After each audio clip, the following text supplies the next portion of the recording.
On a vu que pour additionner et soustraire des radicaux, on devait avoir des radicaux de même nature, comme par exemple dans le premier exemple, racine de 3 et racine de 3 peuvent être additionnés. J'en ai 2, plus 4 plus 1, ça me donne 7 racines de 3. Dans le deuxième exemple, j'avais un racine de 3 avec une racine de 2 et 3 fois une racine de 2. Donc, je peux additionner ensemble des racines de 2. Ça me donne 4 racines de 2. 1 plus 3 donne 4. Et mes 2 racines de 3 restent là, 2 racines de 3. Donc, en utilisant ce concept-là, on peut réaliser la simplification par l'addition et soustraction de racines. Donc, le premier exemple, c'est racine de 12 plus racine de 18 moins racine de 27 plus racine de 8. Donc, chacune de ces racines-là vont devoir être simplifiées pour pouvoir faire des opérations d'addition, de soustraction. Racine de 12, c'est équivalent à 4 fois 3 sous le radical.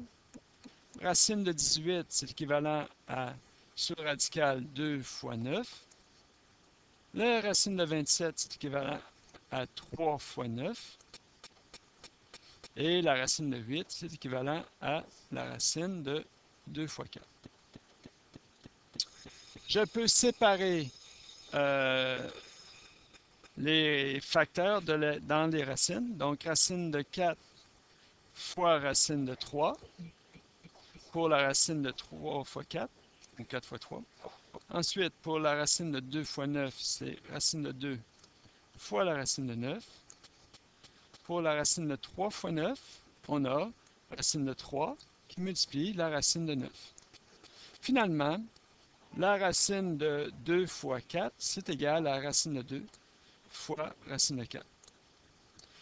Dans ces racines-là, dans ces expressions-là, il y a des racines qui sont simplifiables.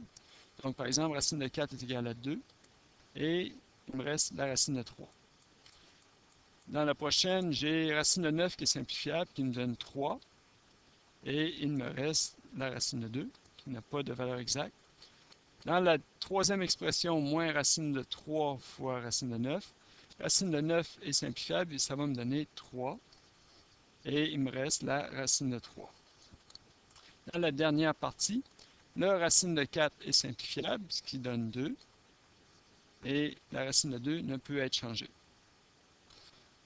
Donc, la prochaine étape consiste maintenant à regrouper les racines semblables.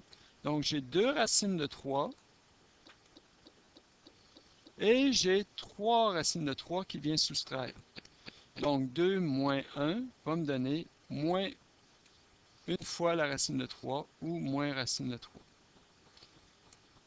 Ensuite, on a 3 racines de 2 et 2 racines de 2 qui peuvent être additionnées ensemble. Donc, 2 plus 3 me donne 5 fois la racine de 2.